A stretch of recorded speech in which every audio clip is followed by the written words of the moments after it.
আপনাকে একটা কাজে দেওয়া হলো, সেই কাজ যদি আপনি সেই কাজে বিশ্বাস না থাকেন, তাহলে সেই কাজটা আপনি সুন্দরভাবে করতে পারবেন না। যদি বিশ্বাস থাকেন তাহলে আপনি সেই কাজটা সুন্দরভাবে করতে পারবেন। ঈশ্বরের লোকেরা এখানে বাইবেলে দেখবো তারা কত বিশ্বাস ছিল। শদ্রক, মৈশক ও অবেদনগ, এই তিনজন ব্যক্তি, এই তিনজন ব্যক্তি ঈশ্বরের লোক। তারা জানে প্রতিমা পূজা করা যাবে না, তারা জানে, কিন্তু তারা যে রাজ্যে থাকে সে রাজ্যের রাজা হচ্ছে প্রতিমা পূজক বা ওই ধরনের। তো সে কী করলো জানেন? একটা প্রতিমা তৈরি করলো। কত বড় জানেন? 60 হাত উঁচু। কয় হাত? আর পাশে 6 হাত। পাশে 6 হাত আর 60 হাত উঁচু। একেবারে খাঁটি সোনা দিয়ে তৈরি করলো। কি দিয়ে? খাঁটি সোনা দিয়ে তৈরি করলো। এখন রাজা বলল, এই এই এই যে প্রতিমাটা তৈরি করেছে আমি, আমার এই রাজ্যের সমস্ত লোক, আমার কর্মচারী, রাজকর্মচারী এবং সকলে, ছোট বড় সকলে, যখন ঢোল ডঙ্কর বংশী বীণা চতুস্তন্ত্র পরিবাদিনী প্রভৃতি যখন বাদ্যযন্ত্র হবে, সকলে সকলে চারিদিক থেকে সকলে মিলে কি করবে? সেই 60 হাত সোনার প্রতিমাকে প্রণাম করবে। এখন বংশী বীণা চতুস্তন্ত্র পরিবাদিনী সমস্ত ঢোল ডঙ্কর বাজনা শুরু হয়ে গেছে, আর সবাই লক্ষ লক্ষ লোক ওই 60 হাত প্রতিমা সোনাতে তৈরি, সোনাতে তৈরি, সোনা দিয়ে একেবারে খাঁটি সোনাতে তৈরি, 60 হাত উঁচু তৈরি করেছে। আর সবাই মিলে সবাই কী করেছে? তাকে প্রণাম করেছে। কিন্তু 3 জন ঈশ্বরের লোক কী করে জানেন? তারা দাঁড়ায় রয়েছে। তারা 3 জন দাঁড়ায় আছে। কেন? একটু সোনার প্রতিমা দাম কি কম নাকি? সোনা কি কম নাকি? ওই কি 2-1 কেজি সোনা দিয়ে মন সোনাতে তৈরি করেছে, চকচক করছে, কি শুদ্ধ, কি দারুণ দেখা যাচ্ছে। তো একটু প্রণাম করলে কি হয়? কিন্তু ঈশ্বর তো বাক্য বলছে তোমার প্রতিমা পূজা করিও না, ঈশ্বর তো বলেছে। ওরা তো সে বাক্যটা জানে, তাহলে ওরা কী করবে? রাজার আজ্ঞা পালন করবে না ঈশ্বর আজ্ঞা পালন করবে? রাজার আজ্ঞা পালন না করলে, লেখা আছে যদি কেউ প্রণাম না করে তাহলে তাকে অগ্নিকুণ্ডের মধ্যে ফেলে দেওয়া হবে। কিসের মধ্যে? আগুনের একটা ঘর আছে বা কুণ্ড আছে বা গর্ত আছে, তার মধ্যে আগুন ধরিয়ে দিয়েছে, আগুন জ্বলছে। যদি এগুলো বাদ্য বাজনার সঙ্গে সঙ্গে প্রণাম না করে তাহলে তাকে আগুনের মধ্যে ফেলে দেওয়া হবে। এখন কী করবে? 3 জন কী করবে? ঈশ্বর লোক কী করবে? ঈশ্বর বাক্য পালন করবে না রাজার বাক্য পালন করবে? যদি রাজার দেশে থাকতে হয় তাহলে রাজার বাক্য পালন করতে হবে, আর যদি ঈশ্বরের দেশে থাকতে হয় তাহলে ঈশ্বর বাক্য পালন করতে হবে। আমরা কোন দেশে থাকতে চাই? এই জগতের মধ্যে বেঁচে থাকতে চাই? বেঁচে থাকতে চাইলেও আপনি যে কোনো সময় মরবেন, কিন্তু আপনি যদি স্বর্গে যান আর কোনোদিন মরবেন না। আপনি কার আজ্ঞা পালন করবেন? এই 3 জন লোক, ঈশ্বরের লোক, তারা কি করেছে? রাজার আইন তারা পালন করেনি, তারা দাঁড়িয়ে আছে, সমস্ত লোক প্রণাম করেছে। রাজার আরও যে মন্ত্রী পরিষদ আছে তারা রাজার কাছে গিয়ে বলছে, রাজামশাই বলে কি সর্বনাশ হয়ে গেছে। ওই যে 3 জন লোক যে অন্য দেশে, অন্য জাতীয়, তারা কিন্তু আপনার আজ্ঞা পালন করেনি, তারা আজ্ঞা পালন করেনি। তাই বলে হ্যাঁ, কী করেছে তারা? তো তারা আপনার আইন পালন করি, এই বাদ্যযন্ত্রের বাজার সঙ্গে সঙ্গে তারা প্রণাম করেনি। ডাক দিয়ে আনার পরে রাজার সামনে তারা 3 জন হাজির। রাজা বলছে, এখানে লেখা আছে, পড়তে গেলে সময় লাগবে তাই আমি পড়ছি না, লেখা আছে এখানে। রাজা বলছে, তোমাদের কি এই কি সংকল্প ছিল? তোমাদের মনে কি এইটাই ছিল যে আমার আজ্ঞা পালন করবে না? তোমাদের এমন দেবতা কে আছে যে আমার হাত থেকে, ওই অগ্নিকুণ্ড থেকে তোমাদেরকে রক্ষা করবে? এমন ঈশ্বর তোমাদের কে আছে? এমন দেবতা কে আছে? তখন 3 জন বলছে, রাজামশাই, এখানে লেখা আছে এইভাবে যে আপনার এই প্রশ্নের উত্তর দেওয়া নিষ্প্রয়োজন, আমরা প্রয়োজন মনে করি না। কেননা আমরা যার সেবা করি, আমরা যা আরাধনা করি, আমরা যার পথে চলি, তিনি আমাদের ওই আপনার অগ্নিকুণ্ড থেকে রক্ষা করতে সমর্থক। আর যদি রক্ষা নাও করে তবু মনে রাখবেন, আমরা আপনার নিয়মিত প্রতিমাকে প্রণাম করব না। রাজা রাগ হয়ে গেল, এখানে লেখা আছে রাগ হয়ে গেল। রাজা বলছে, আগুন কেমন জ্বলছে? হ্যাঁ জ্বলছে, ভালো জ্বলছে, 7 গুণ বাড়াই দাও। কয় গুণ?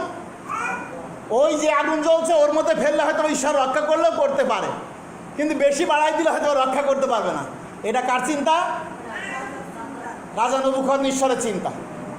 বলছে আগুনটা 7 গুণ বাড়াই দাও। যাতে ফেলার সঙ্গে সঙ্গে পুড়ে যায়। আর কি করলো জানে? এই তিনজনকে আচ্ছা করে বেঁধে তাদেরকে কী করলো? ওই আগুনের মধ্যে ফেলিয়ে দিল। আর তিনজনকে ফেলে দিয়েছে, এখানে লেখা আছে। তিনজনকে ফেলে দেওয়ার পর দেখা গেল কি আগুনের মধ্যে কয়জন ঘুরতেছে? 4 জন। ফেলাইছে কয়জন? আরেকজনকে প্রভু যিশু চলে আসছেন। যিশু যদিও তখন জন্ম হয়নি পুরাতন নিয়মে, কিন্তু যিশু কোথায় ছিলেন? ঈশ্বরের কাছে ছিলেন। তিনি চলে আসছেন রক্ষার জন্য। যিশু খ্রিস্ট পৃথিবীতে এসেছে মানুষ রক্ষা করার জন্য, মানুষ বাঁচানোর জন্য। অন্যরা যারা এসেছে মানুষ মারার জন্য। তার মানে পৃথিবীর পাপী মানুষকে মারার জন্য, নিধন করার জন্য অনেকে এসেছে যুগে যুগে, কিন্তু পাপীকে বাঁচানোর জন্য প্রভু যিশু স্বর্গ ছেড়ে দিয়ে আপনার এই দুনিয়াতে এসেছে যেন আপনি আমি বাঁচতে পারি। ওই পাপীকে তো মারেননি, বরং পাপীর জন্য নিজের জীবন তিনি উৎসর্গ করেছেন ক্রুশের উপর। আলাদা ধর্ম, নরক আর স্বর্গ যেমন আলাদা, দিন রাত যেমন আলাদা, পৃথিবীর অন্য ধর্ম থেকে যিশু ধর্ম সব থেকে আলাদা। যদি এটা আমরা বলি যিশু ধর্ম না, উনি ধর্ম প্রচার করতে আসেনি, তবুও আমরা বোঝার জন্য এগুলো বলছি। আলাদা দিন আর রাতের পার্থক্য। পাপীকে মারা সহজ, কিন্তু বাঁচানোটা সহজ নয়। রুগীকে মেরে ফেলা সহজ ডাক্তারের জন্য, কিন্তু রুগীকে বাঁচানো সহজ নয়। সেই অসাধ্য কাজটা কে করেছেন? যিশু করেছেন। তখন দেখলেন দাঁড়িয়ে রাজা নেবুকদ্নেছর তাকিয়ে লাফ দিয়ে উঠে, লেখা আছে লাফ দিয়ে উঠে মন্ত্রী থেকে বললো, এই তোমরা কি 3 জনকে ফেলোনি? বলে হ্যাঁ 3 জনকে ফেলেছি রাজামশাই, কিন্তু আমি দেখতেছি কয়জন আছে? 4 জন। আমি দেখছি পৃথিবীর মানুষ যদি আপনাদেরকে আগুনের মধ্যে ফেলা দেয়, মানে বলছি দুনিয়াতে কষ্টের কথা বলছি, আপনার সমাজের মধ্যে, আপনার গ্রামের মধ্যে যদি আগুনের মধ্যে ফেলাই দেয়, আপনাদেরকে কষ্টের মধ্যে রাখে মনে করবেন আপনি এখানে সেখানে। আপনার পাশে প্রভু যিশু আছেন, আপনার পাশে ঈশ্বর আছেন, আপনার রক্ষার জন্য তিনি সর্বদা ব্যস্ত রয়েছে, আপনার পাশে রয়েছে। আপনারা ভাবিত হবেন না, চিন্তা করবেন না। যদি আমরা যিশুর কাছে আসি তাহলে আমাদেরকে কে দেখবে? আমাদের তো বিপদ, অন্যরা আমাদের বচসা করবে, অনেক কিছু করবে। মনে রাখবেন প্রভু যিশু আপনার সঙ্গে আছে। আগুনের মধ্যে তাদেরকে একাকী ছেড়ে দেননি ঈশ্বর নেমে এসেছেন সেখানে তাদের রক্ষার জন্য। আগুনের তেজ আর নেই, আগুনের ক্ষমতা আর নেই, কারণ আগুনের থেকে যার ক্ষমতা বেশি সে আজকে আগুনের মধ্যে উপস্থিত হয়েছে। আমেন। আগুনের পাওয়ার কমে গেছে, মানে নেই, 0 হয়ে গেছে। তারা ডাকছে, ঘুরে বেড়াচ্ছে। আগুনের মধ্যে কি করছে জানেন? তারা ডাকছে, ঘুরে বেড়াচ্ছে। সেই 3 জন যারা প্রতিমাকে প্রণাম করেনি তাদেরকে আগুন, আপনারা বলতে পারেন তাহলে আপনাদেরকে আগুনে ফেলা দিয়েছে কেমন লাগে? দেখেন কেমন কথা। আমাদের মৃত্যুর জন্য প্রভু যিশু মরেছেন, আমাদের আত্মহত্যা করার কথা নেই। আমরা আগুনের মধ্যে আত্মহত্যা করতে রাজি নেই। আমেন। বাইবেল বলছে তোমরা যখন নদীর মধ্যে দিয়ে যাবে, জলে তোমাদের মগ্ন করবে না, আগুন তোমাদের দগ্ধ করবে না। ঈশ্বর তার প্রমাণ রেখেছে, ইসরায়েল জাতিকে জলের মধ্যে দিয়ে নিয়ে এসেছে, কিন্তু সেই জল তাদেরকে মগ্ন করেনি। শুকনো জায়গাতে হেঁটে এসেছে তারা। ঈশ্বর যা বলেছেন তিনি তা করেছেন।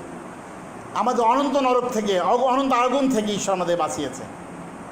আর সদরময় শক্তি কী করেছেন ঈশ্বর? সেই নেবুকদ্নেছর বানানো আগুন থেকে ঈশ্বর তাদেরকে রক্ষা করেছে। আর রাজা বললেন ওদেরকে বের করো, পরাৎপরেশ্বর দাস সদমসবন্দ্রগ, তোমরা আগুন থেকে বের হয়ে এসো। যত সময় রাজা না ডেকেছে তত সময় আগুন থেকে তারা বের হয়ে আসেনি। কিন্তু তাদের কোনো সমস্যা হচ্ছে না, আগুনের মধ্যে কোনো সমস্যা তাদের হচ্ছে না। আপনার যিশুর জন্য যদি সমস্যার মধ্যে পড়েন, আপনি মনে করবেন আপনার কোনো সমস্যা হচ্ছে না, কারণ এই দুনিয়ার যে দুঃখ কষ্ট আপনার জীবনে যিশুর জন্য নেমে এসেছে, তার থেকে বড় সুখ আপনার জন্য তোলা রয়েছে স্বর্গরাজ্যের মধ্যে। আমেন। সেই জন্য আপনি কিছু মনেই করবেন না। কেউ যদি গালি দেয় কিছু মনে করবেন না, কেউ একটা চর মারে কিছু মনে করবেন না, এরা কিছু মনে করেন। আর যখন ডাক দিলেন, আর রাজা যখন ডাক দিলেন তখন তারা বেরিয়ে আসলো। বেরিয়ে আসার পরে রাজা ক্ষিতিপাল দেশদক্ষ মন্ত্রী পরিষদ থেকে বলছেন এদেরকে নিরীক্ষণ করো, ভালো করে দেখো এদের গায়ে কোনো আগুনের গন্ধ আছে কিনা।